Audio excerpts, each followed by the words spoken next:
দাবি রয়েছে, সেই দাবিগুলি আমি সংক্ষেপে বলব।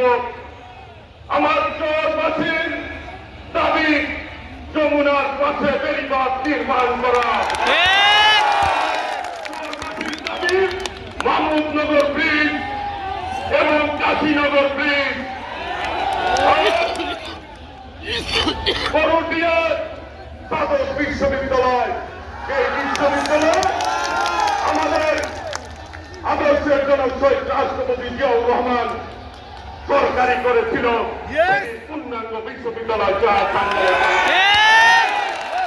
টাঙ্গাইলের জনগণ ঢাকার পথে টাঙ্গাইল অবহেলিত। আজকে আমাদের একটি ইকোনমিক প্রয়োজন রয়েছে। আমাদের বেড়িবাঁধ হলে পর্যটন কেন্দ্র আমাদের দাবি রয়েছে। আর এই টাঙ্গাইলের ঢাকার পথে টাঙ্গাইল মাঝখানে গাজীপুর, টাঙ্গাইল পৌরসভা 18টি ওয়ার্ড অনেক বড়। এইটা দয়া করে আল্লাহ রহমতে আপনি বাংলাদেশের জনগণের পদে প্রধানমন্ত্রী হবেন ইনশাআল্লাহ। এই টাঙ্গাইল পৌরসভাকে সিটি কর্পোরেশন ঘোষণার দাবি রয়েছে।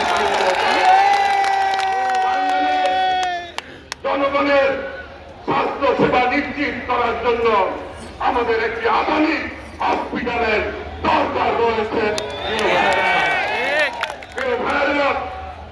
এই হচ্ছে টাঙ্গাইলের জনগণের দাবি। আমার নেতা, আমার অভিভাবক চেয়ারম্যান তারেক রহমানের কাছে আমার আবেদন নিবেদন, টাঙ্গাইলের জনগণের পক্ষ থেকে ইনশাআল্লাহ বিএনপি নির্বাচিত হলে সবকটি বাস্তবায়ন হবে আল্লাহর রহমতে। এই পর্যায়ে বক্তব্য রাখার আহ্বান জানাচ্ছি বাংলাদেশের অবৈসাংবাদিক নেতা, বাংলাদেশের আগামী দিনের প্রধানমন্ত্রী, আমাদের